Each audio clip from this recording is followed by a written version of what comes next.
Buenas tardes. Bueno, hemos dado unos minutillos de rigor que siempre que nos gusta a los presentes en esta mesa la puntualidad inglesa, pero siempre nos gusta dar unos minutillos de rigor por la gente que pueda llegar al retraso, el tráfico, etcétera, etcétera. Bueno, os presento a los miembros de la mesa. Ya sabéis que aquí a mi izquierda está Diego Bañasco, el motor de cultura aquí del casino. La verdad que sin él, pues, estas ciertas actividades no podríamos nosotros conseguirlas. El presidente de nuestra asociación, la Asociación Cisneros, una asociación joven, pero lo tenemos aquí, don Alejandro Criado, que siempre digo, me refiero a partir de ahora, por la anterior ponencia también lo hicimos, que ya es miembro, socio de número de esta entidad, y la verdad para nosotros es un verdaderamente honor que esté con nosotros en esta entidad. Y bueno, y el más importante, no por ser el último, es don Pedro, el que venimos realmente aquí a asistir, que estamos la verdad ansiosos por escuchar su ponencia, y en el que Alejandro dará efectivamente una breve exposición de lo que es el currículum de don Pedro y de lo que va a gestionar. Sí, daros las gracias a todos los asistentes, miembros de la corporación. Eugenio, gracias por acompañarnos, a todos los asistentes, medios de comunicación. Gracias por esta segunda jornada que realizamos. No quiero dejar de olvidar que nos queda una tercera, que será el 10 de noviembre a la misma hora, que espero igualmente veros, y que, sin más, cedo la palabra a Alejandro para que haga la presentación de nuestro ponente. Muchas gracias, Alejandro.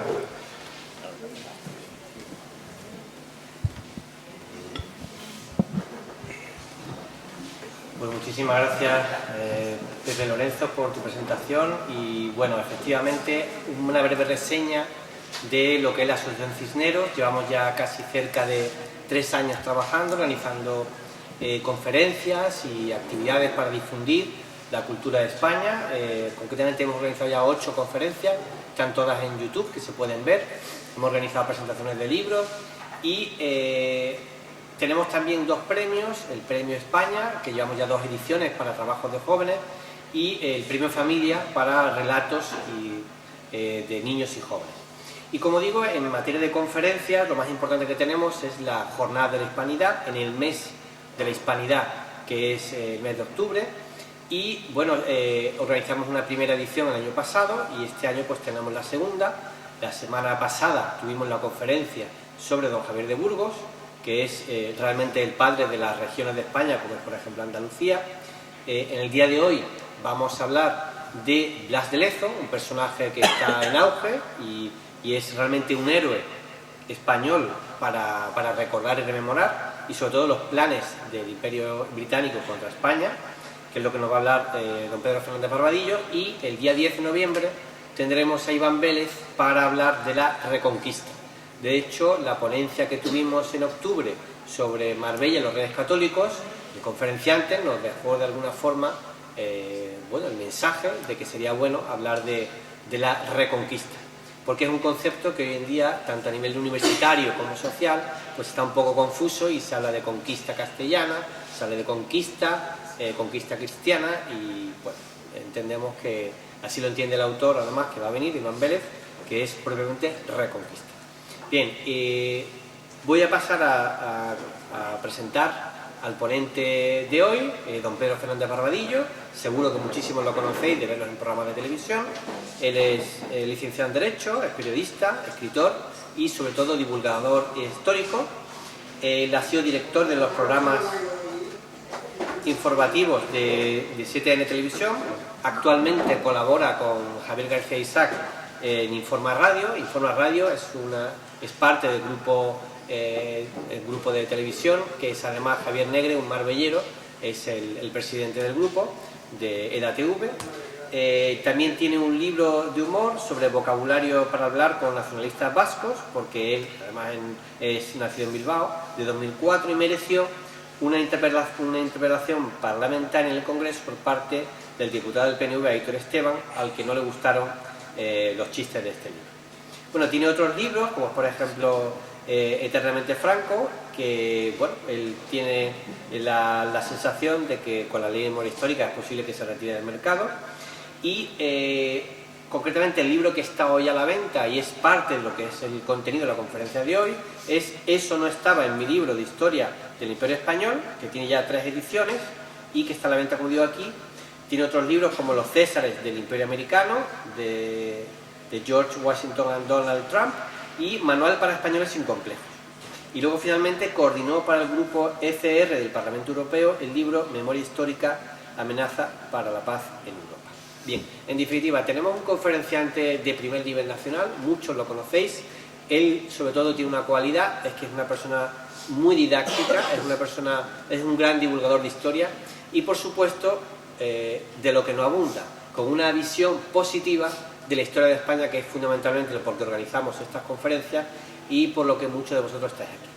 Bueno, pues yo sin más agradecerle a Pedro Fernández Barbadillo que haya venido aquí a Marbella desde Madrid a darnos esta ponencia y pues, sin más pues le cedo la palabra. Bueno, pues muchas gracias pues, al casino por acogerme, muchas gracias a ti Alejandro por llamarme, por contar conmigo, muchas gracias a todos vosotros por venir y lo primero que tengo que decir es que da gusto hacer algo a las 7 de la tarde sin problemas, porque en Madrid no se puede hacer una conferencia a las 7 porque lo primero que te dicen es que la gente sigue en el metro, está en el atasco y demás.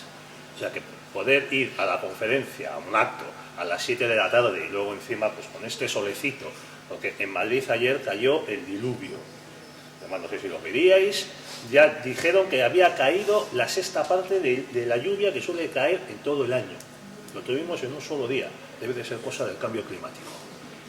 Y encima, oye, que salimos y veis el mar, porque para vosotros que lo veis a diario, pues no será gran cosa, pero no os llama la atención. Pero a los que venimos de Madrid, pues sí, nos llama la atención y es todo muy bonito. Y, hombre, cuando ¿se oye? Sí. Ahora, pues, bueno, pues cuando Alejandro me dijo Blas de Lezo, pues yo lo primero que le contesté, hombre, que vamos a cambiar un poco el enfoque, porque gracias a la labor de mucha gente, ya Blas de Lezo es una figura conocidísima y reconocidísima por fin en España. Ya tiene 2 estatuas, una en Cádiz y otra en Madrid, en la Plaza Colón.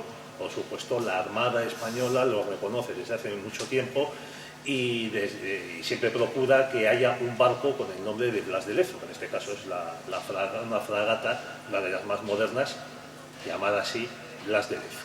Por eso yo le propuse retroceder un poco, apartarnos del árbol que es Blas de Lezo, para poder ver el Imperio Español. Porque la importancia de Blas de Lezo, aparte de todo lo que él hizo, de su sacrificio, de cómo dirigió la defensa de Cartagena de Indias, es que gracias a él, el Imperio Español en América sobrevive unos 60 años más. Y de eso vamos a hablar. Vamos aquí a deshacer varios mitos. El primero es que el principal enemigo de la España del siglo de oro no fue Inglaterra, no. Por mucho que aparezca en las películas, además no fue Francia. Fue la Francia de los Valois, de Richelieu, de Luis XIII y sus mosqueteros, de Luis XIV y demás. Fijaos que el primer pirata que de verdad hace daño a España es un francés, es Jean Florin, que es que se apodera de 2 de los 3 barcos que había enviado Hernán Cortés al emperador, a Carlos V, con piezas del tesoro de Moctezuma, incluso con animales salvajes. Bueno, pues el amigo Florin captura 2 de esos barcos, solo llega uno a España, y, hombre, acabó, pues como tienen que acabar los piratas, fue detenido y fue ahorcado por orden de Carlos V en la provincia de Ávila. Pero, insisto, el principal enemigo de España durante el siglo XVI y gran parte del XVII es Francia, no es Inglaterra. El segundo mito es la potencia naval de los ingleses. Dices, esto también, pues mucha película, mucha serie de televisión ahí detrás. Son unos fantásticos propagandistas los ingleses. No hay más que ver The Crown, cómo nos lo presentan. Tíos altos, guapos, elegantes, patriotas, incluso que bien beben whisky, magnífico, sí, bien, de acuerdo. Pero propaganda. Los ingleses no fueron primera potencia naval de Europa, por tanto del mundo, hasta el siglo XVIII. Y durante los siglos XVI y XVII tuvieron muchísimos desastres navales, muchísimas batallas perdidas, y la mayoría de esas batallas las ganaban los españoles. En el siglo XVI, Isabel I, sobre todo, conspiraba contra España, la España de Felipe II, pues con pinchacitos, pellizcos de monja, y sin que se enterasen mucho en la corte de Madrid. Bueno, también, ya hablaremos, pues también Felipe tenía que hacerse el distraído, el de no me ha dolido este pinchazo, pues por ciertas conveniencias, porque interesaba mantener una alianza, o al menos una aparente neutralidad de los ingleses. Y el tercer mito del que hay que hablar es que existió un plan, efectivamente. O sea, ya desde el siglo XVII ya hay un plan en Londres para usurpar el imperio español, y lo consiguieron. Bueno, ahora ellos tampoco tienen imperio, salvo lo que está aquí cerca, que es Gibraltar. Y han cambiado tanto las tornas que su primer ministro es un descendiente de sus colonizados, el Rishi Sunak. Hay que ver cómo cambian las cosas. Como insisto, aquí el lugar de Blas de Lezo es que él para este plan durante más de medio siglo. Bueno, empecemos. La primera imagen que veis aquí, arriba del todo, la que hemos empezado, más atrás, más atrás. Aquí es la política matrimonial de los reyes católicos. Los reyes católicos tuvieron 5 hijos, 4 chicas y un chico, el pobre príncipe Juan, que era un hombre muy frágil y demás, y en él los usaron pues para afianzar una política exterior. También es cierto que cuando se unen, se casan Isabel y Fernando, que siguen siendo reinos separados, Castilla y Aragón hasta que llega Carlos V, cada reino mantiene su corona separada, muchas de sus leyes, también se mantienen algunas de estas también hasta que llega Felipe V, hasta el final de la Guerra de Sucesión. Pero ya se da cuenta muchísima gente en Europa de que esa nueva España es, como dijo un viajero alemán que vino a España a finales del siglo XV, es un meteoro político. Y ese meteoro político deslumbra en Europa. Y por eso Maximiliano de Habsburgo, emperador del Sacro Imperio, quiere matrimoniar con los reyes católicos, quiere hacer una alianza, era duque de Borgoña, frente a los franceses, porque además toda esa zona es completamente plana, no hay fronteras naturales, salvo los ríos, principal el Rin, y los franceses, claro, una mayor potencia demográfica, más soldados, más ejército, más economía, pues, iban comiendo el terreno.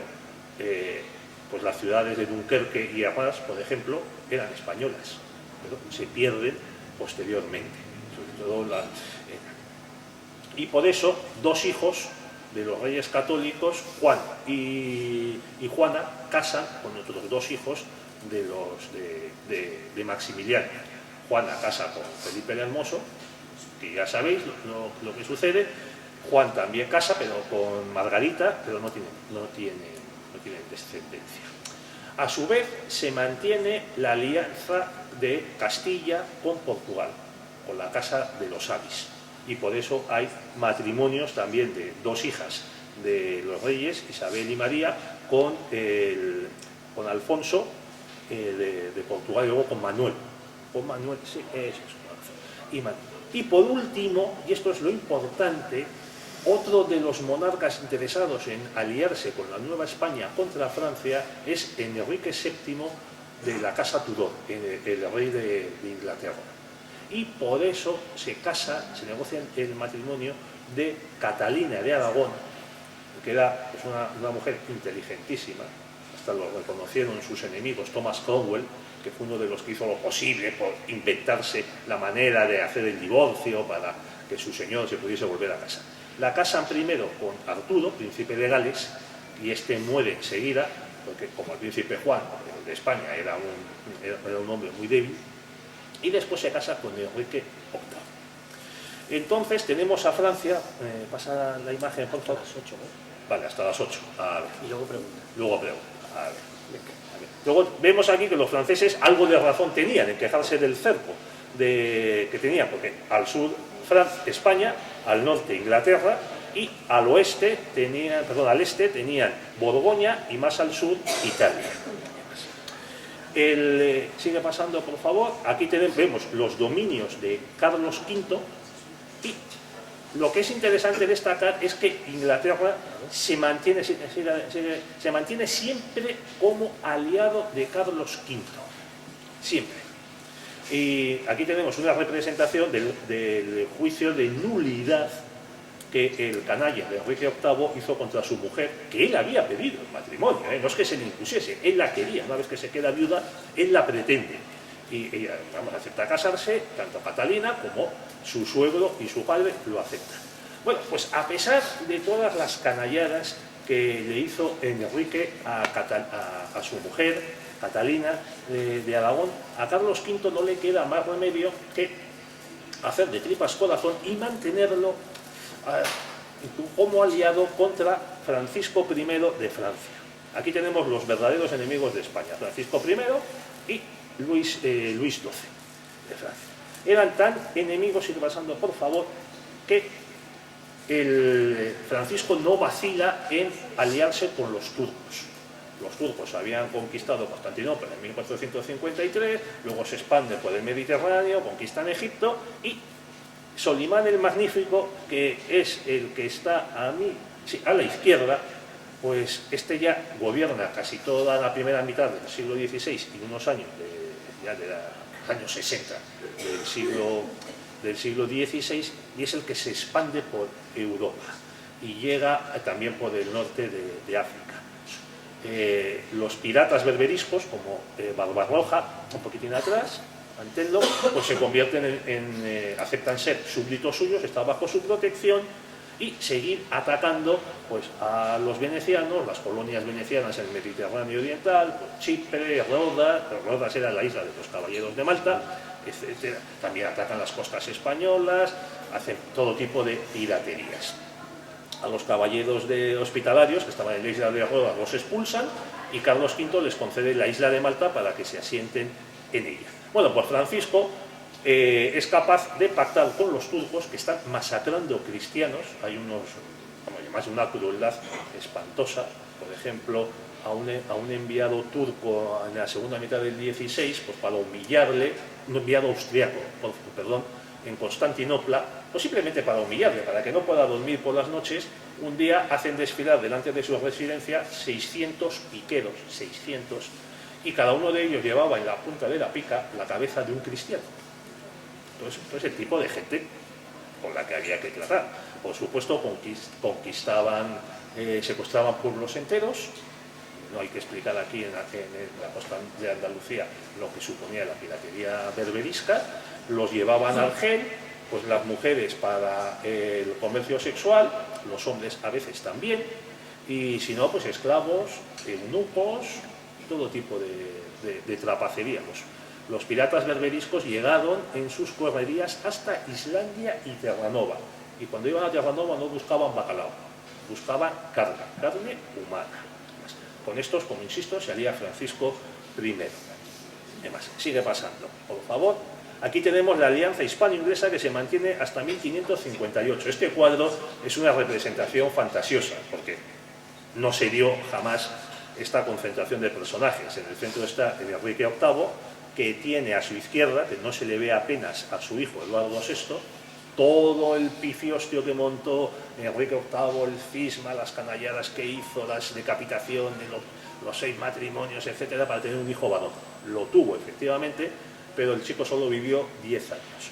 En cambio, las dos hijas que él tuvo, sí reinaron. Además, una de ellas, que es la que está a la izquierda, es María Tudor, hija de Catalina de Aragón, que casa con Felipe II. Felipe II, antes de ser rey de España, fue el rey consorte, el único que lo ha sido, de Inglaterra. Fue coronado como tal. Y grande está Isabel I, que reina hasta 1603. Y demás. Como digo, el matrimonio de Felipe con María Tudor, que es un matrimonio que pone su padre, a Carlos, a Felipe, era para mantener esta alianza contra Francia y contra los turcos. María no tiene hijos y muere en 1558. Ha sido la última reina católica de Francia, de Inglaterra, perdón. Adelante. Y además, España, como digo, tiene una enorme potencia naval y tiene grandísimos almirantes y navegantes. Aquí hay dos de ellos: Álvaro de Bazán, que es el que combate en Lepanto, conquista, vamos a ver, las Azores, y no dirigió la armada contra Inglaterra porque falleció de una peste en Lisboa. Y a su lado está Pedro Menéndez de Avilés, que era de esa ciudad asturiana y que, entre otras grandes cosas, funda la ciudad de San Agustín en Florida y es el que elabora las ordenanzas sobre las flotas de Indias. Para evitar los ataques de piratas, los barcos tenían que navegar en conserva. No se prohíbe que naveguen individualmente porque era presa más fácil. Y esto ya es antiguo, es de mediados del siglo XVI, pero Menéndez de Avilés es el que elabora las ordenanzas por orden de Felipe II para que se mantienen durante hasta el siglo XVIII, hasta Carlos III. Sigue, por favor. Y la verdad es que son tan efectivas las flotas de Indias que la primera que es capturada por el enemigo sucede en 1628 en la bahía de Matanzas, Cuba, y en parte porque hay una tormenta. Entonces, que pilla desprevenidos a los españoles, les obliga a refugiarse en la bahía de Matanzas y ahí les ataca una flota holandesa mucho más numerosa, dirigida por el almirante Per Hain, que se hace con la flota y con el tesoro de Indias. Hombre, lo cierto es que sí, subieron las acciones de la Compañía de las Indias Occidentales, pero este señor no pudo disfrutar mucho de su éxito porque muere al año siguiente, me parece que de escorbuto. Aquí tenemos una representación de Tiziano, de Felipe II, después de la batalla de Lepanto. Abajo hay un turco atado y ofrece a Dios como gratitud a su hijo Fernando, el príncipe Fernando, que el pobre pues murió con 7 años, que era hermano mayor de Felipe III. Pero vemos que ¿qué es lo que quiero decir? Adelante, por favor. Esto es un cuadro de la galera real de Juan de Austria, la batalla de Lepanto. A continuación, por favor. Y lo que decía, aquí tenemos, para que se vea la potencia naval de España. Este es el desembarco que se hace en la isla Terceira de las Azores, que era rebelde de la autoridad de Felipe II. Felipe II había sido reconocido como rey de Portugal en 1580 debido a la muerte de Sebastián Mazalquivir, y eso que Felipe le dijo que no fuese a la batalla. Se reunieron en el monasterio de Guadalupe y Felipe le desaconsejó, pero Sebastián creía que tenía una misión, que era conquistar Jerusalén, y iba a empezar por Marruecos. Bueno, pues hay un candidato que pretende mantenerse independiente, el prior Antonio de Crato, que, como no, tiene el apoyo de los franceses y de los ingleses, pero apoyo pequeñito. Como digo, la isla de las Azores se mantiene desobediente al rey de España, y para 1581 se organiza un desembarco ejecutado por Álvaro de Bazán en esta isla. Esto es un cuadro que es una parte de la pintura del salón de batallas del monasterio del Escorial. Lo que se ve ahí son los tercios, pero son los tercios de mar. O sea, España inventa la infantería de marina. Y este es el primer desembarco anfibio en el Atlántico, en 1581. Cuando los pobres ingleses pues tenían todavía problemas para armar flotas para atacar las Indias. Más adelante, por favor. Bueno, doña Isabel y su pirata preferido, Francis Drake. Porque es que además la señora invertía en las expediciones piráticas. Estas expediciones eran pues como una oferta pública de acciones. Vamos a montar una expedición de ataque a la Española, a La Habana, a las flotas de Indias. A ver, ¿quién se apunta? ¿Quién tal? ¿A cuánto la acción? Y doña Isabel invertía mucho en ellas. Y entonces, claro, si te salía bien, pues te podías lucrar, y si te salía mal, pues era un desastre. Pero fijaos cómo empieza ya la propaganda inglesa, que doña Isabel tiene la mano sobre el globo terráqueo. Y detrás aparecen unos cuadros. Bueno, esto es un cuadro posterior a la derrota de la Gran Armada. Pero ya veis cómo va esta campaña de propaganda. Sigamos. La derrota de la Gran Armada, que es cierto que se produce, que no es tanto una derrota, vamos a decir, militar, como del tiempo, como de los elementos y de la falta de mando, y que no fue tan grave como la posterior de la contraarmada, que es otro efecto de la propaganda británica, que es que eso lo han tapado completamente y demás. Incluso muchos historiadores españoles pues no saben lo que es la contraarmada. Ha tenido que venir un no historiador, Luis Gorrochategui, para escribir un libro que ya da muchísimos más detalles para explicarlo. La contraarmada la montan Isabel I y le ordena a Drake, en concreto, que vaya primero a Santander, a ver qué restos quedaban de la Gran Armada. Santander tiene un problema para el invasor, que es un puerto orientado al sur. Luego tienes que entrar en el puerto para ver lo que hay en su interior. Hombre, Drake no tenía ninguna gana, porque ya le habían zumbado los españoles, por ejemplo, en San Juan de Ulúa en 1567, y no tenía ganas de eso. Y entonces él, por sus santas narices, decide ir primero a saquear La Coruña y luego también a Lisboa, y si tiene tiempo, pues a las Azores, a ver si atrapa un barco. Es que la importancia de las Azores es que eran una zona de escala, era un punto de escala de las flotas de indias. Tenían que pasar cerca de las Azores y entonces, claro, si estabas rondando las Azores cuando venían las flotas, pues a lo mejor podías atacar a algún mercante que se hubiese despistado, etc. Bueno, pues la contraarmada es un desastre absoluto, mucho más. Esta es doña María Pita, la coruñesa que enfervoriza a los resistentes, a los coruñeses, para resistir a Francis Drake. Sigue adelante. Luego, en Lisboa, también ellos creen que van a provocar una rebelión de los portugueses contra el español imperial y opresor, y todo lo contrario. A los que no quieren ver es a los ingleses, porque los ingleses iban al saqueo puro y duro, llevaban auténtica chusma en sus barcos, como vamos a ver ahora. Las pérdidas que sufre Drake y su contraarmada son en proporción mucho mayores de las que sufre la Armada española el año anterior. Bueno, después de 1589, pues la guerra se mantiene, es una guerra muy larga, de 1585 a 1604, la guerra se mantiene con golpes y contragolpes.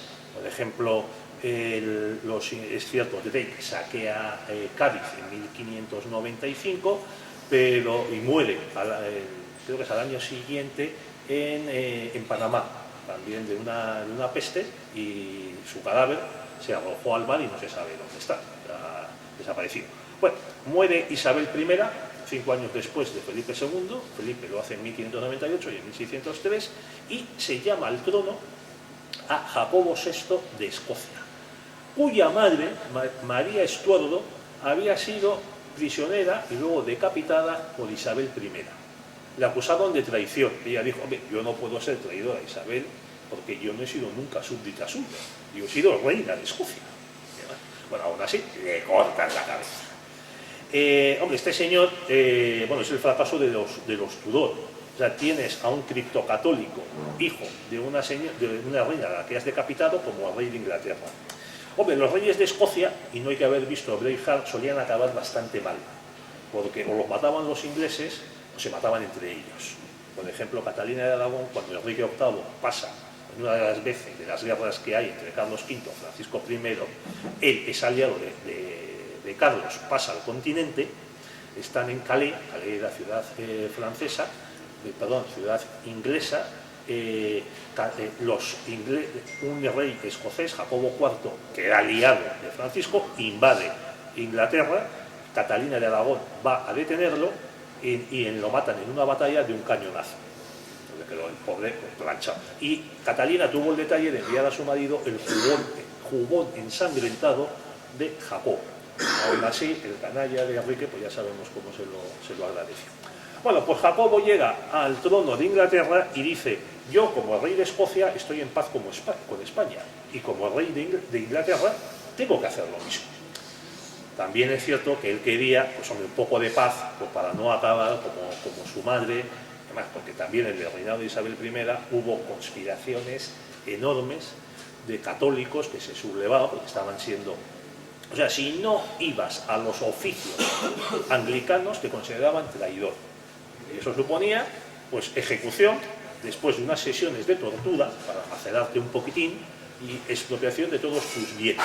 Hay un momento en el que Isabel incluso privatiza un servicio de policía, a un señor el poder para investigar y hasta torturar a sospechosos. Un señor que no era un policía. Bueno, se hace este tratado, que es el Tratado de Londres de 1604, muy favorable por España, y durante una temporada hay paz.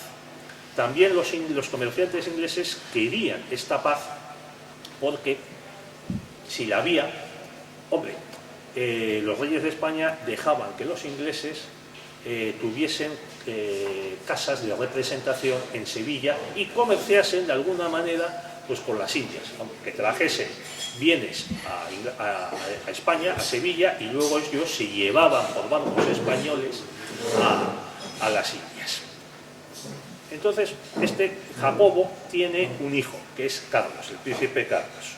Y el príncipe Carlos, que es otra cosa desconocida, se viene en secreto a España, a Madrid, con el duque de Buckingham, porque quería casarse con una infanta española, con la hermana de Felipe IV.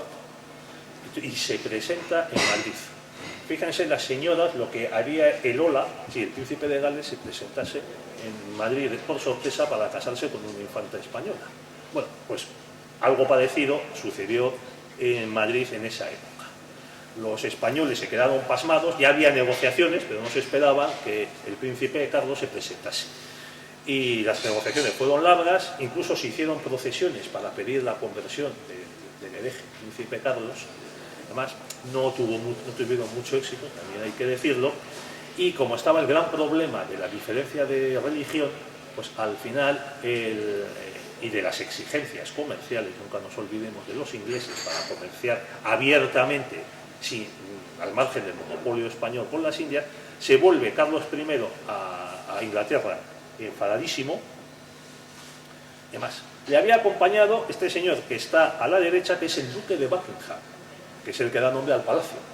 Y otra cosa que tampoco sabréis muchos de vosotros es que este duque, que era el favorito de Jacobo y pasa a serlo de Carlos, este señor pues era un tipo absolutamente impopular, un liante, un fracasado, un tal. Y era tan detestado que lo matan en una taberna. Lo mata un oficial inglés en una taberna de una puñalada. Y, como digo, era tan detestado que su funeral tuvo que hacerse en secreto, para que no se profanase la tumba. Todo esto no se cuenta, ¿verdad?, en las películas ni en las series históricas inglesas. Bueno, llega, pues Carlos I pasa a ser rey en 1625 y justo cuando muere su padre, como estaba tan cabreado con España, declara la guerra. Pero España estaba bien preparada para la guerra y entonces se producen varias victorias españolas. Desastre inglés ante Cádiz, en 1625. Los ingleses, como digo, chusma, pues desembarcan en las cercanías de Cádiz y reciben los marineros y la tropa, pues como habían tenido el alcohol racionado durante la travesía, se lanzan a por las bodegas de vino de Cádiz y cogen tales castañas, bueno, o sea, no estoy exagerando, cogen tales castañas que luego cuando vienen las milicias no tienen más que apuñalar. Estaban con una melopea, no se podían ni mover. Bueno, pues ahí los degüellan sin ningún problema. ¿Cuántos llevas, Manolo? 15. Joder, pues yo llevo 18. El jefe de la flota inglesa, luego en la investigación que se hace, la declaración que le dan, tiene que hacer ante el Parlamento inglés, dice: si el rey de España quiere tener sus costas protegidas, no tiene más que instalar bodegas en todas ellas. Lo mismo le pasó a los ingleses en la guerra peninsular, lo que ellos llaman la guerra peninsular de 1808-9, antes de que viniese Wellington. También los soldados, cuando retrocedían ante los franceses, hasta La Coruña, iban pimplando, de tal manera que iba quedando un reguero de borrachuzos, y los soldados franceses, bueno, que tampoco destacaban por su urbanismo y demás, pero al menos sabían contenerse en esos momentos, pues luego no tenían más que con la bayoneta ensartarlos. Bueno, eso es una de las victorias españolas en ese año. Otra de las victorias, la vamos a ver, es la recuperación, sí, de San Salvador de Bahía, ocupada por los holandeses, que era Brasil en ese momento, como parte de Portugal. Pues el rey de España era el rey de Portugal. Eso no quiere decir que hubiese una unidad administrativa. La única autoridad, el único cargo que nombraba el rey de España era el virrey de Portugal. Todo lo demás seguía igual. Fue un compromiso que hizo Felipe II en las Cortes de Tomar. Entonces, en eso también suponía que los portugueses, ellos se encargaban de la defensa de sus colonias. Y claro, los holandeses y los ingleses, sobre todo en el Índico, les daban pal pelo. Sigamos para adelante. Bueno, claro, este es Fadrique de Toledo, que es el que vence a los ingleses en varias batallas y a los holandeses, y que merece mencionarse porque es otro de los grandes almirantes españoles. Además, sigamos para adelante, por favor. Bueno, llegamos a Cromwell. Esto es importante. Este es el ideólogo de España como enemigo existencial del pueblo inglés. A ver cómo son. En el siglo XVII ya los ingleses... ¿sí? Pero tienes que acercar un poco. Vale, pues muy bien. Lo digo por las detrás.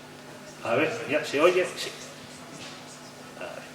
Como digo, en el siglo XVII los ingleses y los holandeses empiezan a penetrar en el Mediterráneo con veleros artillados. El barco principal, el barco más usado, el barco de batalla en el Mediterráneo era la galera. Claro, no se podía usar en el Atlántico por los oleajes, porque pues, si pillas vientos contrarios, pues hombre, la galera a fuerza de remo pues, puede llegar a un puerto pues, en 1, 2, 3 días como mucho. En cambio te pilla el viento contrario en alta mar, en el Atlántico, y ya puedes remar a ver a dónde llegas. Bueno, entonces pasa eso, empiezan a darse cuenta de que con navíos de vela artillados no solo vencen a las galeras, sino que pueden navegar impunemente por el Mediterráneo. Esto supone que con este tipo de bases empieza a haber alianzas de corsarios, de piratas, de renegados ingleses y holandeses con los piratas berberiscos de Argelia, de Túnez.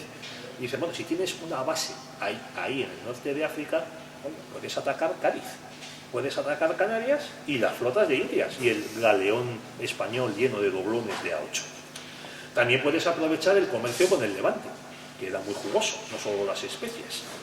Y también empiezan a entrar barcos de las armadas, de la Armada Real Inglesa y también de las Provincias Unidas, para castigar a los piratas berberiscos, por todo lo que he dicho antes, de que hacían piraterías, racias en Irlanda, en Islandia, en Terranova, Bristol, que era un puerto importantísimo en Inglaterra.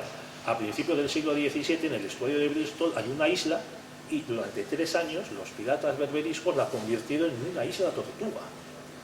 Ahí se ha aposentado, no los podían echar los ingleses, para que luego digan del poderío naval inglés, y estuvieron durante 3 o 4 años, venga, sale un barquito, pues vamos a rapiñarlo.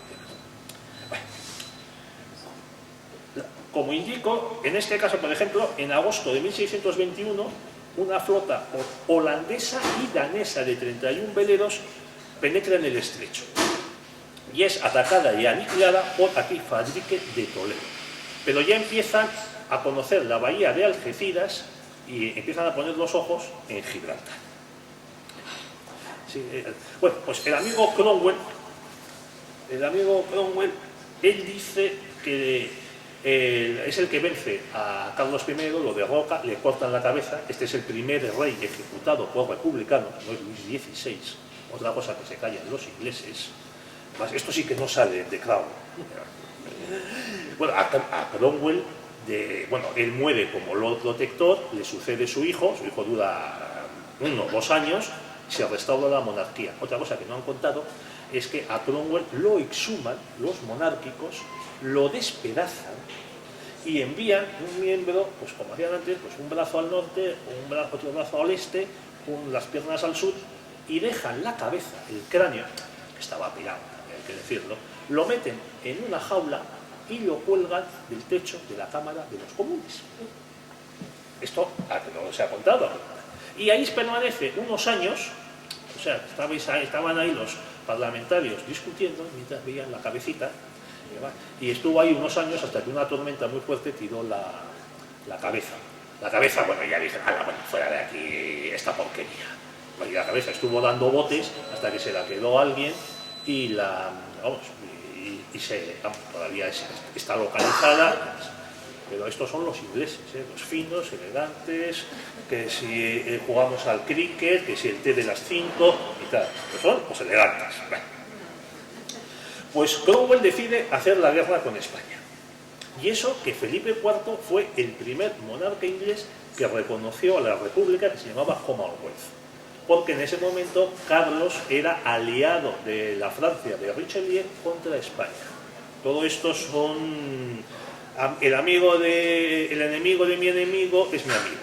Todo esto es muy complicado. Esto es casi como lo de Oriente Próximo. Bueno, pues Cromwell decide hacer la guerra contra España porque él se consideraba protector de todos los protestantes del mundo. También de los protestantes franceses, los hugonotes. Y como quería seguir manteniendo una alianza con Francia, dice, hombre, si yo protejo a los hugonotes franceses, los hugonotes presionarán a París para que se alíen con nosotros y al menos podamos atacar juntos a los españoles. También consideraba la Casa de Austria como protectora del papismo y los españoles como puntales de la Babilonia romana, cuya destrucción Cromwell consideraba su misión. Esto no es que lo diga yo, esto se lo contó el secretario de Estado de Cromwell a Carlos II, que le pidió un informe sobre, a ver, ¿por qué se declaró la guerra a España? Entonces lo contempló con esto. Y después, y esto también es muy importante, claro, España poseía territorios y mercados en Indias que ambicionaban el gran apoyo que tenía Cromwell, que eran los mercaderes, los comerciantes de las ciudades.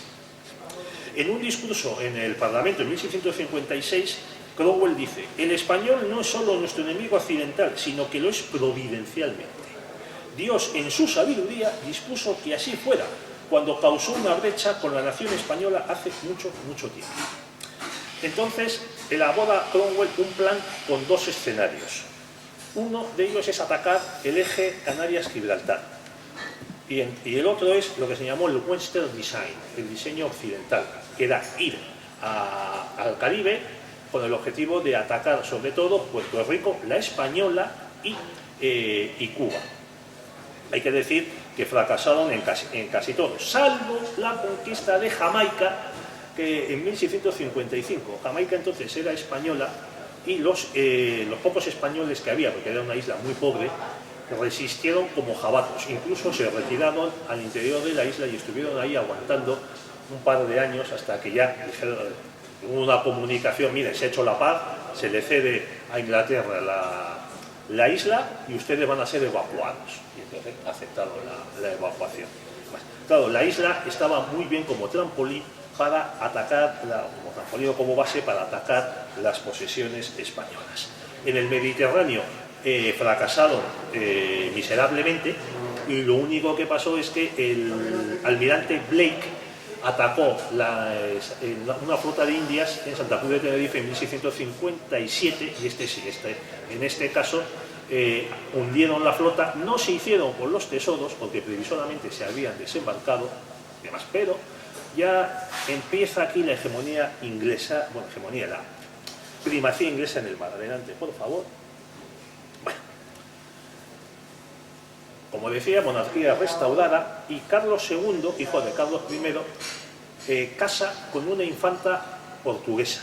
Portugal se había separado de España en 1640 y se mantiene en una guerra hasta 1668. Firma la paz Carlos II nuestro, Carlos II español. Esta infanta aporta tres cosas muy importantes a los ingleses, de las que se mantiene una. Aporta como dote Bombay y Tánger. Tánger como Ceuta eran portugueses. Ceuta pasa a ser español definitivamente en 1640. O sea, los residentes de Ceuta deciden mantenerse leales a la corona de España. Y se le cede Tánger. La otra cosa que lleva la infanta portuguesa a Londres es una costumbre, que es tomar el té. Hasta entonces los ingleses no sabían lo que era el té. Y ven a esta mujer tomando el té, y claro, lo que hace la reina lo tienen que hacer las marquesas, las condesas, las duquesas, las vizcondesas, las criadas y luego todo el pueblo. Los ingleses aceptan Tánger muy contentos, por favor, adelante, porque ya es una base en el Mediterráneo que les permite entrar en el mar y a su vez amenazar Canarias y Cádiz, la bahía de Cádiz y por supuesto la flota de Indias. Están en Tánger de 1661 a 1684. 20 años muy duros porque los marroquíes les están zumbando constantemente. Y los ingleses, que son tan bravos, pues he visto yo en las películas, no aguantan más. En 1684 se retiran. Y pese al acuerdo que tenían, que si los ingleses no podían mantener Tánger se la devolvían a los portugueses, lo que hicieron fue dinamitar las murallas y abandonarlas. Ya empezamos, otro ejemplo de que los ingleses cumplen los tratados cuando les interesa. Así que por favor, pero ya se han dado cuenta, aquí ya vemos que están poniendo un pie en el estrecho de Gibraltar. Bueno, vamos hasta 1697 porque es la primera vez que es saqueada Cartagena de Indias. Durante las guerras de Luis XIV en Europa, al final la Liga de Habsburgo une a todas las potencias europeas, España, Inglaterra, Holanda, el Imperio, etcétera, contra Luis XIV. Pero le da tiempo a la armada del francés a conquistar y saquear Cartagena de Indias, que ya era la llave del dominio español.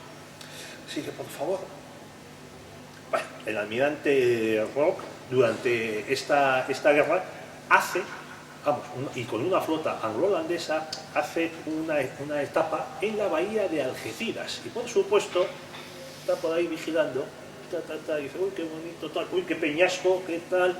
Oye, pues si esto lo fortificásemos, oye, de aquí no nos echa nadie. Ya empezamos. Sí.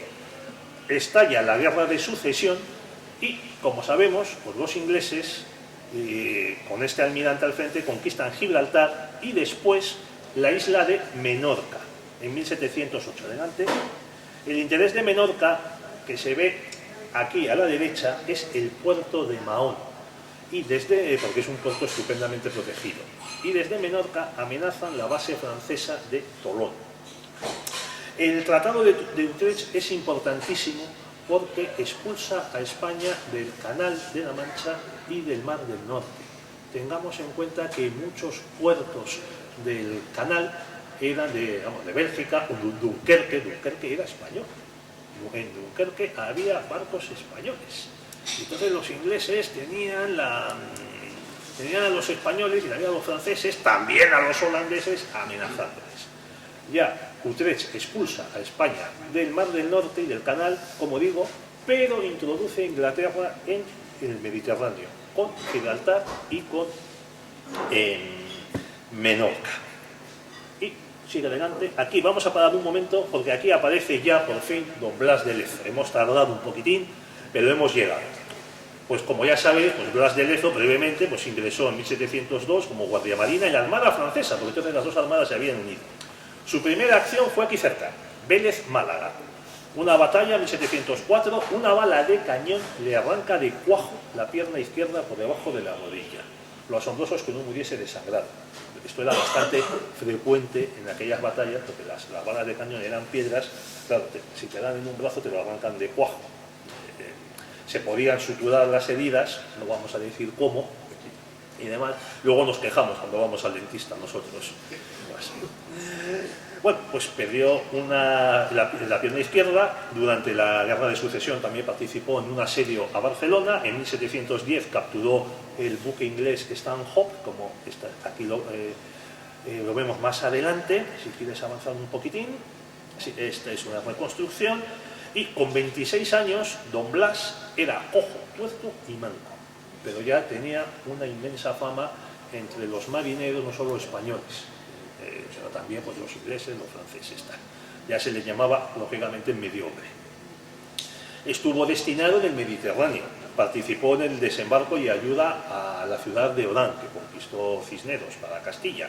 Estuvo también en el Atlántico, en el Pacífico y en el Caribe. Combatió a holandeses, a ingleses, a piratas berberiscos, protegió el comercio de India, cobró una deuda a la República de Génova. Sé que me estoy alargando, pero además lo hizo con una cosa fantástica. O sea, llamó, en la República de Génova tenía una deuda con la corona española, y entonces llamó a su buque a los representantes de la República, que había sido aliada de España desde 1528, pues hasta la guerra de sucesión, y les dijo que venía a cobrar la deuda. No tenemos dinero, tal, no sé qué. Entonces fue al Palo Mayor. En el Palo Mayor había un enorme reloj de arena que servía pues para cronometrar las guardias y tomar el tiempo para luego los cálculos de la latitud y demás. Y entonces le dio la vuelta al reloj y le dijo: si no está en mi barco no me acuerdo si eran 2 millones de escudos que deben ustedes a mi señor don Felipe V, al caer el último grano de arena empezaré a bombardear la ciudad. Por supuesto, aparecieron los escudos que se le debían. Un ejemplo de diplomacia que uno echa de menos. Bueno, cuando estuvo en Perú, don Blas, en 1725, casó con una criolla limeña, Josefa Pacheco de Bustos, hija de un acadolado comerciante, y en 1737 fue destinado a Cartagena de Indias. Bueno, si volvemos atrás, por favor, Alejandro, claro, Blas de Lezo es uno de los marinos que participan de la recuperación de la Armada que hacen estos dos magníficos ministros, José Patiño y Marqués de la Ensenada, el ministro de Felipe V, los dos, y luego el Marqués de la Ensenada lo es de Fernando VI, hasta que una conspiración inglesa con ayuda portuguesa, sobre todo de Bárbara de Braganza, esposa de Fernando, consigue destituirlo, porque estaba reforzando en exceso la Armada. En estos años ya existe el Reino Unido de la Gran Bretaña e Irlanda, por acta de 1707. Hasta entonces había 2 estados, 2 parlamentos. A partir de 1707, un solo parlamento. Los ingleses, los burgueses y comerciantes de Londres y otras ciudades están que no caben en sí de gozo. Le están zumbando a España y a Francia. Se están expandiendo por el mundo. Han conseguido Escocia, han puesto pie en la India. Tienen las 13 colonias. Tienen cantidad de buques mercantes. Están en Gibraltar, están comerciando con el Levante, con los turcos. Han vencido a los holandeses. Con los holandeses tuvieron 3 guerras en el siglo XVII y demás. Y cada vez más gordos, más crecidos, comiendo estas porquerías que comen ellos, ya sabéis. Eso es el pastel de riñones, ya solo el nombre, de chapatrás, la cerveza tibia, etc. Y cada vez más y más. Y ellos estaban convencidos de que ahora podían ir a por el Imperio Español. Porque en Utrecht, además, habían conseguido el permiso para mandar navíos con mercaderías, y detrás de ellos iba contrabando. Por cierto, que Felipe V ordena reprimir el contrabando, incluso serán patentes de corsario, que era algo que no solía hacer la corona española. Lo hizo Felipe IV, lo habían prohibido antes los reyes católicos, pero en casos de necesidad, pues chicos, serán patentes de corsario, pues para que los inversores, los particulares, pues se puedan hacer con presas del enemigo y pagar sus gastos y hacerse una fortunita con ese dinero. Los españoles reprimen muy duramente ese comercio, ese contrabando. Entonces estropea el negocio. Y empieza a surgir ahí un bulle de gente que dice que vamos a por los españoles porque no tienen ni media bofetada. Porque además, que es que tenemos Gibraltar, que es que tenemos Menorca, que es que tenemos más barcos, que es que somos más guapos que ellos, más altos, más rubios y tenemos mejor cocina, o eso dicen. Y entonces se produce el famoso incidente de Jenkins, que era un contrabandista al que un oficial español de un guardacostas, Juan Fandiño, pues le captura y le corta la oreja en castigo, y además le dice: esto mismo le haré a tu rey si a lo mismo se atreve, hasta el punto de que, para provocar la guerra, Jenkins comparece en el Parlamento británico y enseña una oreja en formol. Se dice que no era la suya, porque él compareció con una de esas pelucas que podéis ver aquí, que claro, le tapaban las dos orejas. Vaya usted a saber. El caso es que los enemigos del primer ministro británico, Robert Walpole, que era, vamos a decir, pacifista, quieren la guerra y se la imponen. Acaba triunfando la guerra. Sigue para adelante, por favor. Aquí, más.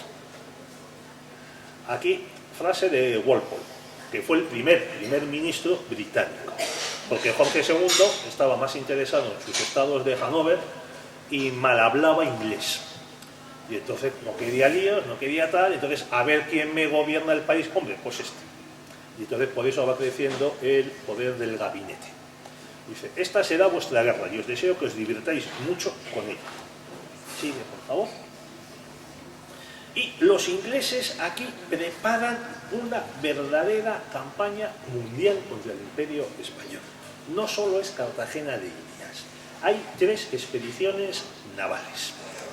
La de Oglethorpe, que se ve que está arriba, que era ir a Georgia, que era una colonia recién constituida en el sur de las 13 colonias, zona muy pantanosa, que limitaba con Florida, mucha tensión, porque estaban los españoles muy pesados con eso del contrabando, y luego encima los negros que huían de las plantaciones de las Carolinas y de las que se estaban estableciendo en Georgia, si llegaban a Florida y se bautizaban, se les consideraba libres. Entonces, muy mal ejemplo, malísimo ejemplo. Entonces, ahí llega Oglethorpe para, con tropas y con suministros para atacar Florida. Hay otra expedición que es la del vicealmirante Anson, que pretende dar la vuelta al Cabo de Hornos, llegar al Callao, saqueando todo lo que se pueda, y atacar también la zona de Panamá y demás. Y la que conocemos todos, de esta se habla muy poquito, de la de Anson, también fue un desastre. Y luego tenemos la de Vernon, que era ir usando como base Jamaica, recordemos, conquistada por los ingleses en 1755, pues ir atacando, hay zonas, y sobre todo Cartagena de Indias. Se supone, digamos, el plan era que con Vernon en Cartagena de Indias y con Anson en Panamá y la zona del Pacífico de lo que hoy es Colombia, claro, hacer una pinza, unirse y partir el Imperio Español en 2. O sea, al norte quedaría Nueva España, con todo Centroamérica, Cuba, y al sur ya quedarían el Perú, y Chile y La Plata. Y a partir de ahí, pues claro, era expandirse y seguir zumbándoles a los españoles. Como eso, plan sin fisuras. Pues salió todo absolutamente mal. Vernon conquista Portobelo, que es un puerto de Panamá, prácticamente sin un bombardeo, pero que duró 2 horas, porque apenas había gente, y se queda ahí. Se cuenta que Jorge Juan dijo, están en Portobelo, pues que se queden en Portobelo. Y es cierto, porque Portobelo era una ciudad muy insalubre que solo se poblaba para las ferias. Y en cuanto se había acabado la feria, los españoles se iban. Y es cierto que ahí las enfermedades, el tiempo, el mal tiempo, si a los españoles les costó aclimatarse al tiempo tropical, pues no digamos a los ingleses, tan blanquitos ellos, tan pelirrojos. Entonces tuvieron muchas bajas y tuvieron que abandonar la ciudad. Esto fue en 1739. ¿Qué sucede más tarde? Pues que Vernon se concentra en Jamaica, recibe refuerzos, viene entre los refuerzos de las 13 colonias, viene un hermanastro de Washington, de George Washington, viene Lawrence Washington, con voluntarios a los que se les había prometido botín. El botín incluía esclavos. Luego es cierto que los ingleses, a finales del siglo XVIII y principios del XIX, son los que consiguen la prohibición de la esclavitud. Pero durante gran parte del siglo XVIII lo que querían era esclavos. Esto tampoco sale en las películas.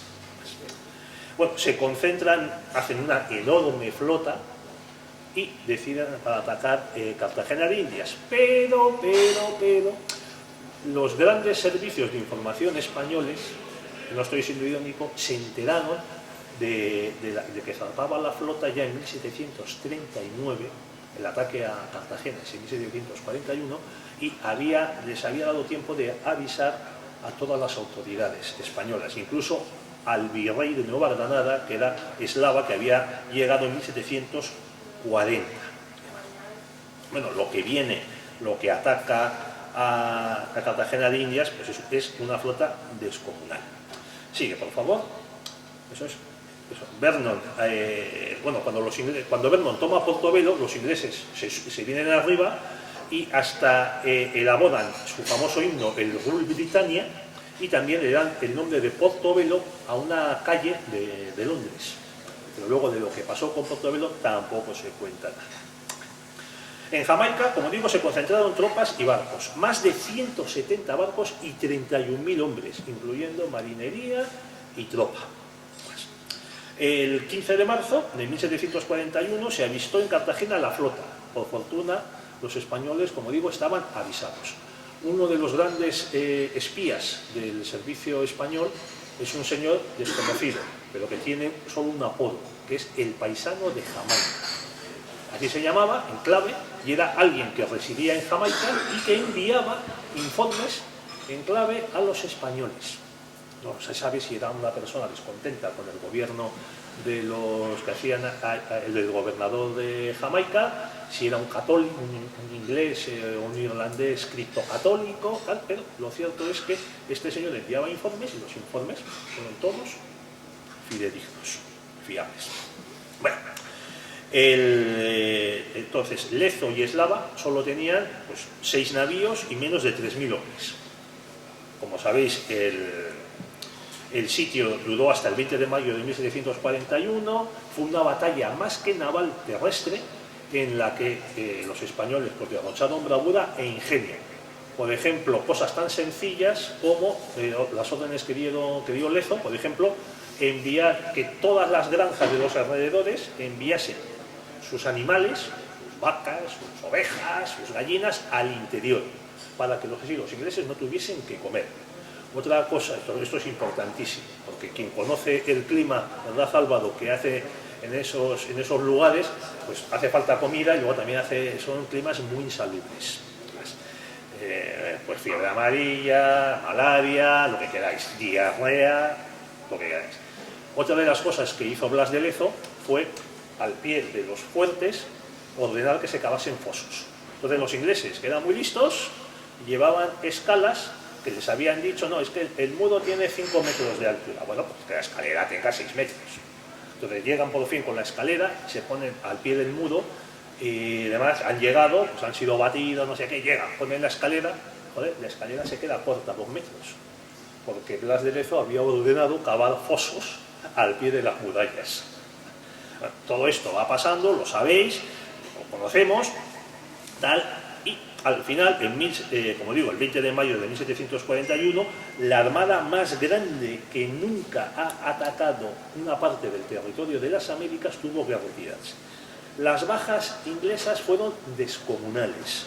Es que además no se saben los muertos que hubo. Y no se sabe por qué fuesen pocos. No, porque es que oscilan entre 20.000 y 30.000. Entre 20.000 y 30.000, y de ahí poner los que queráis. No se sabe, porque además lo sabía de Jamaica, de las 13 colonias, sobre todo de Virginia, ingleses, irlandeses, deportados, presos sacados de las cárceles, había marineros, había esclavos negros. Los barcos que perdieron, pues algunos dicen que, 6 grandes naves, 6 navíos de línea incendiados y entre 17 y 20 tan deteriorados que no se pudieron usar, y docenas y docenas de barcos pequeños que acompañaban, barcos de cabotaje, que acompañaban para suministros y demás. Hombre, la pega es que Lezo tuvo unas grandes discusiones con Eslava y con un coronel de ingenieros de Co, sobre la defensa, y entonces Eslava se la juró a Blas de Lezo. Y escribió a Madrid pidiéndole, diciendo que había sido un hombre muy indisciplinado, que había puesto en peligro Cartagena, y le pidió al rey, a Felipe V, que se le castigase. Blas de Lezo estaba muy deteriorado pues, por sus heridas anteriores y por el desgaste que había tenido durante el sitio. Estaba enfermo y se dice que cuando se enteró de que había enviado el virrey esa carta de queja a Felipe, dijo ya lo que me faltaba, ¿qué va a ser de mi honor? Dijo algo así y expiró. Del pobre hombre pues no sabemos ni dónde está enterrado. Quien le reivindicó posteriormente fue su hijo, también llamado Blas de Lezo, y que tuvo tanto éxito que consiguió que Carlos III en 1761 le diese a él, al hijo, en honor del padre, el título de Marqués de Oviedo. Pero como digo, es una pena que no sepamos dónde está la tumba de Blas de Lezo. Bueno. Fue tal la vergüenza de los británicos que Jorge II prohibió a los historiadores mencionar este asunto. Este asunto se usó mucho contra los enemigos del primer ministro de Walpole. Hubo muchos folletos, hubo panfletos, hubo canciones, obras de teatro. Pero ya dijo Jorge II, de esto ya basta, porque nos están dejando en ridículo. Y entonces prohibió, como digo, a los historiadores hablar de ello. La vergüenza es que muchos historiadores españoles, poco han hablado de este asunto, y se recogieron las famosas medallas que... Gracias. Pasa un poco más, por favor. Estas son las famosas medallas que acuñó Vernon cuando después de entre la toma de Portobelo y la marcha a Cartagena de Indias, diciendo, esto está ganado. No, como dijo creo que fue Elenio Herrera, vamos a ganar el partido sin bajarnos del autobús. Y tuvieron el mayor desastre que ha tenido la Armada Británica en mucho tiempo. Bueno, el mayor desastre vamos a verlo ahora. Entonces también se recogieron estas medallas, pero como las llevaban los barcos británicos, y algunos de ellos quedaron embarrancados y abandonados, los españoles las recobraron. Y estas medallas las podéis ver en el Museo Naval de Madrid. A partir de entonces, los ingleses no cejaron en este objetivo de apoderarse de las Indias españolas y lo hicieron con más maña que fuerza. Como digo, el mérito de Blas de Lezo fue parar este plan inglés. Sigue para adelante. Eso es. Fijaos lo que es la propaganda inglesa. Esto lo dice Henry Kamen, que es un historiador inglés nacido en la India y que yo no sé por qué tiene mucha fama en España. Es como el caso de Paul Preston.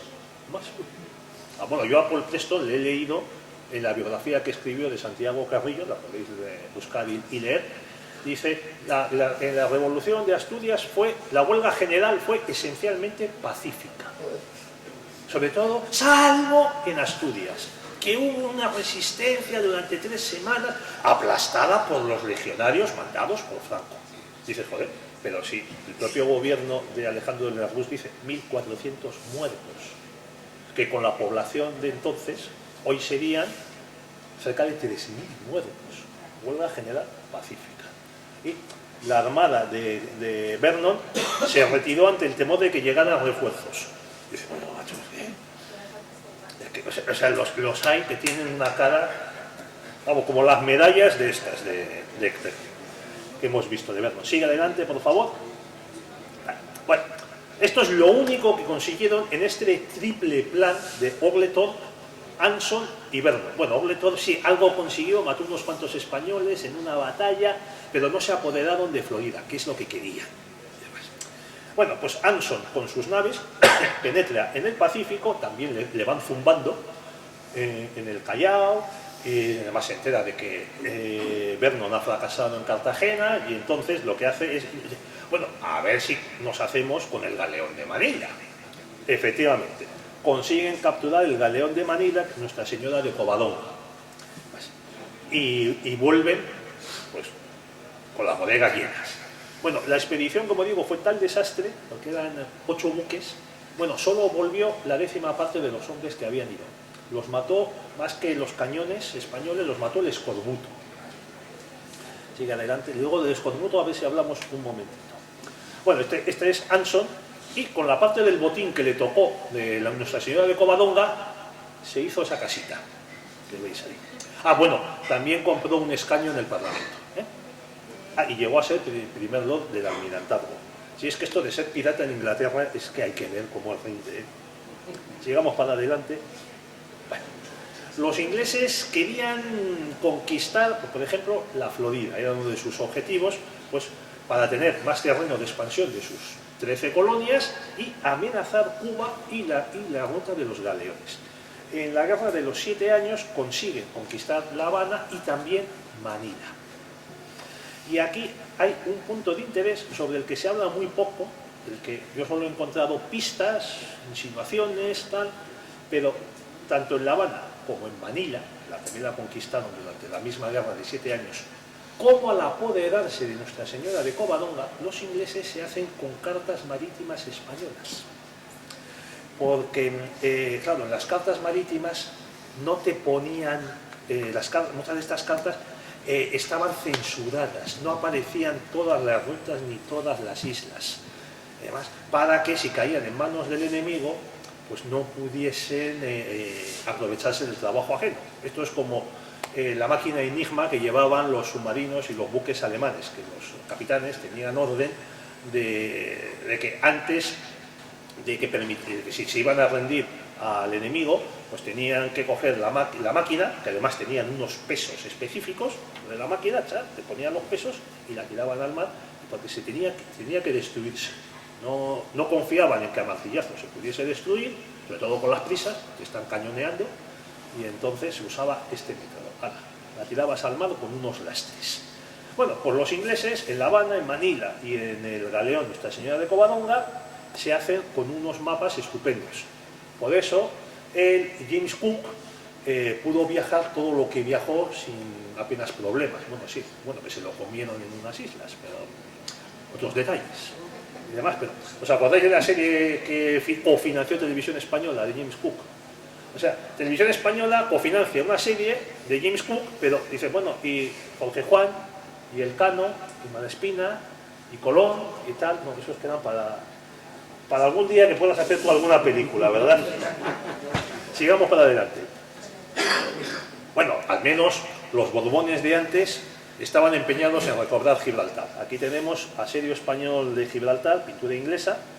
Este fue el asedio más duro. Aquí murió José Cadalson, que estudiamos en el bachillerato, de un cañonazo, y fracasó. Pero aquí se lució un señor, ahora lo podemos ver, Alejandro, Antoni, bueno, otra vista del asedio de Gibraltar, ¿sí? ¿Qué más? Antoni Barceló, que era un paisano de Baleares, y este tío, o sea, ya que hemos conseguido reivindicar a Blas de Lezo, os lo digo, queridos amigos, yo propongo reivindicar a Antoni Barceló. Llegó a almirante siendo semianalfabeto, un paisano que se echó al mar porque su padre tenía un barco, hizo de corsario contra los piratas berberiscos, fue un genio, inventó la lancha cañonera, que la usaron en este asedio de Gibraltar que hemos visto, que todo el mundo se reía, sobre todo los ingleses, porque era literalmente una lancha con una protección, no voy a decir blindada, tenía unas chapas en la proa y un cañón. Y decían, no, esto cuando pegue un cañonazo, esto se hunde, jiji, jaja. Pues no se hundió, al contrario, hizo muchísimo daño a los ingleses. Y este señor, después de un par de bombardeos de Argel, el último en 1784, que fue demoledor, consiguió que los piratas argelinos, la República de Argel, se rindiese y pactase por fin la paz con España, bajo el amparo del sultán de Constantinopla. Y es en ese momento, a partir de 1784 fue el bombardeo, 85-86 fueron las paces, cuando en la costa, toda la costa de Mediterránea de España, los pueblos bajan de las montañas y empiezan a poblar las planas, como Castellón de la Plana. Bueno, pues este señor es apenas conocido, llegó a almirante desde paisano, incluso hubo gente que decía que no merecía ser ascendido a almirante porque no sabía comportarse. Bueno, siempre hay cretinos en todas partes. y demás. A este hay que reivindicar. De este tienes que traer a alguien que dé una conferencia otro año. Sigamos, por favor. Bueno, el almirante Luis de Córdoba, aquí tan mayorcito como lo veis, durante otra guerra con los ingleses, en este caso aliado con los franceses, fue la guerra de independencia de Estados Unidos, del 76 al 83. Este es el que le causa el mayor desastre a la flota británica. El mayor desastre naval, 1780. La captura de dos convoyes de docenas de barcos. Dos convoyes, uno que iba con todo tipo de suministros militares a las tropas inglesas que estaban en las 13 colonias, y otro que iba a la India, justo en el momento en el que se iban a separar. Y él se impone al mando francés, que era un mando muy timorato, y dice, no, vamos a por ellos. Los ingleses temían la invasión de su isla, y entonces los buques de escolta tenían la orden de acompañarlos pues hasta un punto ya en lo que cuando ya el Canal de la Mancha se convierte en Atlántico, y volver a todo correr. Entonces aparecen los españoles con la flota, con sus aliados franceses, los barcos británicos, muy valientes ellos, pues se vuelven a puerto, los mercantes despavoridos se dispersan, entonces los españoles no tienen más que ir cazándolos, pim, pam, pim, pam, pim, pam. Hubo barcos españoles que hicieron docenas de presas. Incluso Jorge III tuvo una lipotimia, o una pataleta. Esto ya sabéis, esto varía mucho según quien lo cuente, porque cuando llegó la noticia, la bolsa de Londres se desplomó. Y Jorge III había invertido una fortuna en varios de los valores que cayeron a plomo en cuanto llegó esta noticia. Sigamos. Como veis, España causaba muchos daños a Gran Bretaña, pero todo tiene un final. Aquí vemos el bloqueo de Cádiz en 1797. España combate a la Revolución Francesa, la Guerra de la Convención en 1793, es vencida, no estábamos preparados, ya estaba Godoy, ese desastre, y los ingleses estaban decididos a acabar con la Francia revolucionaria, y una de las cosas que hacen es el bloqueo de Cádiz en 1797.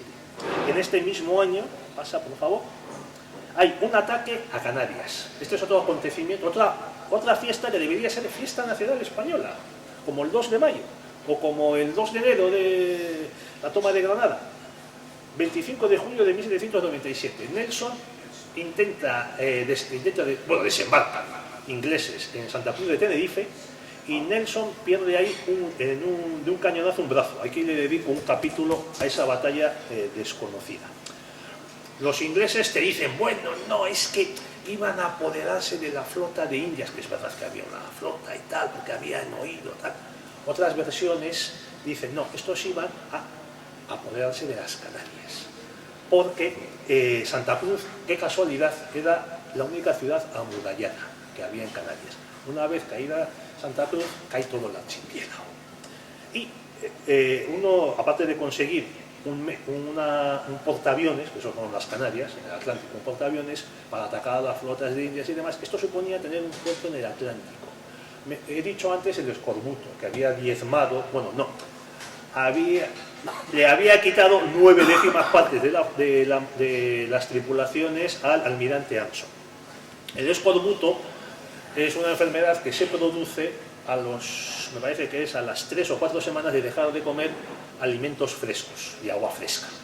Además, los españoles y los portugueses no solían quedar afectados por el escorbuto porque sus travesías eran cortas, y cuando entraban en el Pacífico, sobre todo los españoles, pues tenían muchos puntos de escala. Las Islas Marianas, las Islas Marshall, también parece que era Hawái, Guam y tal. En cambio, los ingleses en el Atlántico no tenían nada entre Gibraltar y la India, absolutamente nada. También es cierto que otra de las cosas que hay que agradecerles a Napoleón es que los ingleses hiciesen con el Cabo de Buena Esperanza, la base holandesa, que los holandeses le habían quitado los holandeses. También hay un intento en los años 70 del siglo XVIII por parte de los franceses y sobre todo de los ingleses de hacerse con las Malvinas, que estaban despobladas, y las Malvinas ya las consideraban vitales para entrar en el Pacífico y también como punto de escala en el Atlántico. De ahí es que por eso es el interés en tener Santa Elena y otras islas del carajo que los españoles habían descubierto pero que no les interesaban para nada. Vas a meterte en una isla batida por los vientos en la que no hay nada, tal, que encima es medio volcánica, que hace un frío de narices y demás, y estás teniendo pues Buenos Aires, teniendo Montevideo, teniendo el Callao, Concepción, Veracruz, Cuba, las cubanas, tal, pues no te metes en lío. Los ingleses sí lo necesitaban para salvarse del escorbuto. Y por eso atacan Canarias. Como veis, los españoles estuvieron a punto de matar al Comodoro Nelson. Llegamos al desastre de Trafalgar por culpa de Francia, porque el almirante jefe francés Villeneuve era muy apocado y se dice que ya sale de Cádiz cuando le llega una carta de Napoleón diciéndole que era un cobarde y que saliese. Entonces salen en una posición muy mala y Nelson, con menos barcos, divide su escuadra en dos líneas, corta a la escuadra franco-española que iba a lo largo en línea, y entonces unos barcos quedan separados, no pueden dar la vuelta para ayudar a los demás, y entonces los ingleses se dedican a la caza del barco español y del barco francés. Sigue adelante. Aquí muere Cosme Churruca. Hombre, es cierto que parte de este desastre se compensó cuando se rompe la alianza entre España y Francia, porque los españoles se hacen con los buques franceses atracados en puertos españoles. Pero es cierto, esto hay que subrayarlo, a partir de cuando España pasa a ser aliada de la Francia revolucionaria, que luego es la Francia del Directorio, que luego es la Francia del Imperio, claro, se rompen las comunicaciones entre España y sus indias, por culpa de los ingleses, que sabían dónde hacer daño, y sobre todo aprovechan a esos broncas, esos metelíos que son los franceses, para decir, ahora vamos a por el Imperio español. Sin embargo, los españoles no eran mancos. La última vez, incluso después de Trafalgar, intentan desembarcar en Buenos Aires. 2 veces. Aquí está mal, es 1806 y 1807. Esta es la última victoria española contra los ingleses en Buenos Aires. Desembarcan tropas para hacerse con el puerto, que es muy importante. El virrey huye, pero hay un militar de familia francesa, Santiago Liniers, leal a la corona de España, que reorganiza las tropas, las milicias. Apenas había tropas de verdad, tropas uniformadas, entrenadas, apenas había en los virreinatos españoles, había sobre todo milicias. Entonces, claro, a ver, ¿qué queréis? ¿Queréis a los ingleses o queréis seguir dependiendo de España? Queremos seguir dependiendo del rey de España. ¡Viva el rey de España! Y consiguen vencerles. Esta es la última victoria, como digo, la última victoria española sobre los ingleses. Y para que nos hagamos una idea de cómo estaban las cosas, la decadencia española, aquí vamos a ver a continuación el destino del último vencedor español de ingleses, Santiago Liniers, fusilado por los patriotas argentinos. Porque ¿quieres unirte en la lucha por la independencia de la República del Plata y contra la España que nos oprime? Y dice, no, yo soy leal al rey de España y me parecéis unos hijos de eso. Bueno, pues ponte ahí y prepárate que te vamos a hacer un traje de pino. O sea, si vais a Argentina, ¡ah, Liniers! ¡Joder, Liniers! ¡Qué patriota! Pero que lo fusilasteis. Pero que lo fusilasteis porque no quería ser patriota argentino, que era patriota español. Además, pero así estamos. Pues a continuación, mirad, así es como tenemos el pulpo británico. Hubo un almirante inglés a finales del siglo XIX, no me acuerdo el nombre, lo siento decirlo, se me ha olvidado buscarlo, que decía, el mundo tiene 5 llaves. Alejandría, por el canal de Suez. Malaca, que sigue siendo importantísima, porque por ahí pasa todo el tráfico de los containers chinos que vienen a Europa, más Malaca, Buena Esperanza, Gibraltar y Dover. Dice, estas son las 5 llaves del mundo. Las 5 están en manos de los británicos. Como veis, más cucos. Estos sí que saben chino, saben latín y lo que queráis. Este es el pulpo británico que domina pues Egipto, la India, los Boers, las repúblicas Boers, tal. Lo han perdido todo, salvo una cosa, Gibraltar. Sigue para adelante. Y esta es una frase de Mariano de Urquijo, secretario de Estado de Carlos IV, que nos la tendríamos que grabar los españoles a fuego. Sin Marina jamás podremos figurar en el mundo. El desastre de España en el siglo XIX, aparte de todas las divisiones internas, etcétera, claro, es que nos quedamos sin Marina y entonces pues no se pudo defender el Imperio Español, dependíamos de todo. O sea, es que, por ejemplo, la Numancia, que es la fragata con la que Méndez Núñez da la vuelta al mundo, el primer barco blindado con el que se da la vuelta al mundo, es que se construyó en un astillero francés. Es que hay, el otro día, no sé por qué, encontré, dando vueltas, me encontré un artículo sobre el hundimiento de la Reina Regente, que era un barco que desapareció en una travesía de Tánger a Cádiz después de llevar un embajador marroquí, porque el gilipollas, perdón, del capitán, recibió orden de volver inmediatamente y aunque había una mar picada, el tío se perdió en salir. Entonces pues, vino una ola, ¡pumba! El barco le dio la vuelta y lo hundió, no se sabe dónde está el pecio. Bueno, este barco también construido en astilleros extranjeros. O sea, los barcos españoles tenían que ser construidos en astilleros extranjeros, ingleses y franceses. No vamos a contar lo que le pasó a Isaac Peral con el submarino, submarino sumergible, aunque hemos hablado de ello. Así que si queremos volver a contar en el mundo, es imprescindible tener marina. Aquí a continuación, pues he enumerado las guerras entre España e Inglaterra, y tal, bueno, pues 11 en 200 años. La primera, 1585-1605, la Gran Armada, Contraarmada, luego la de 1625 a 30, Victoria Española, etcétera. Sigue adelante, por favor. Esto es, bueno, estas son las dos primeras, son las guerras de Felipe V contra el Tratado de Utrecht, que no salieron mal, pese a todo, y además, sobre todo, fueron posibles en parte por la recuperación de la Armada Española. Sigue adelante. Bueno, al menos recobramos Menorca, conseguimos la alianza con Francia. Solo tuvo una cosa buena, y es que gracias a ella, a la conquista, la invasión y conquista de Portugal, España se quedó con la ciudad de Olivenza, cerca de Badajoz.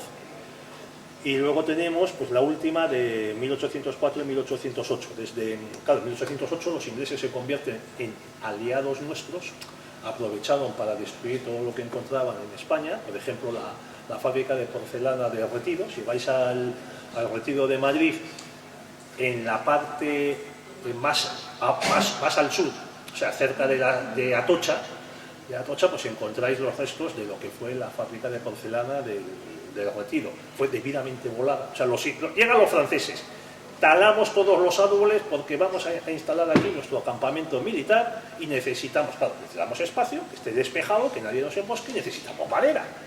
Vale, venga, a talar todos los árboles. Se van los franceses, llegan los ingleses. Uy, esa fábrica puede servir para que nos embosquen los franceses. Que no hay franceses, no. Nos pueden emboscar los franceses. Hay que volarla, pero que no la vuelen, que si la volamos, ¡pumba! Y así estamos. Bueno, ya he sobrepasado muchas. Lo siento mucho. Y espero que al menos lo que os he dicho, esta conferencia, os sirva a vosotros, pues como decía vuestro paisano de Huelva, el catedrático del Instituto José Pulido Rubio, que escribió un libro magnífico sobre el piloto mayor de la Casa de Contratación de Indias. El piloto mayor dicen que es el primer cargo científico que no estaba, que no dependía de una universidad. Él tenía la obligación de recopilar todo el conocimiento que traían los pilotos de las Indias, hacer el padrón mayor, que es el mapa de lo que se iba descubriendo, y luego es el que elaboraba esos mapas mutilados para los pilotos de las expediciones. Para eso, usted va al sur del Río de la Plata, tenga este mapa, para que luego los ingleses, los franceses, los piratas no se hiciesen con el conocimiento completo. Mira, aquí he traído, vamos, que conseguí este folleto gracias a internet, y que lo comento aquí en el capítulo en el que hablo del Real de A8. Esto es una exposición que hizo el British Museum. Símbolos de poder. Tres monedas que cambiaron el mundo. Y te hablan, pues hombre, te hablan del dólar, bien, vale, aceptamos dólar. Te hablan de la libra esterlina, te hablan del yen, que tiene narices, que el yen importa a partir del 55, cuando se empiezan a recuperar los japoneses. Te hablan del dracma, bueno, vale, bien, del denario, estupendo, de acuerdo, lo aceptamos, del florín. Te hablan del franco, bueno, ya, no del franco, bueno. Te hablan del marco alemán, ¿vale? El marco alemán, ¿vale? Tiene interés, ¿vale? Sobre todo eso a partir de verdad del año 1945, bueno, del 48, cuando ya por fin se elimina.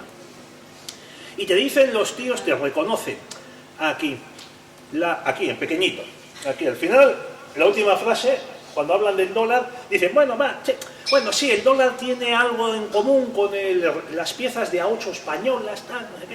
Te dicen, bueno, las piezas de A8, que fueron la primera divisa mundial.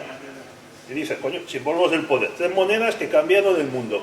Y no sacan las piezas de A8, el real de A8. Bueno, pues dice don José Pulido Rubio, escribe, dice él que en el archivo de Indias el amor a España se intensifica porque leyendo los documentos de su pasado tan glorioso y honrado se siente uno orgulloso de ser español. Hombre, yo espero que con todo este costón que os he soltado, al menos os deis cuenta de que pertenecemos a un pueblo que sintáis el orgullo de ser españoles. Nada más. Muchas gracias.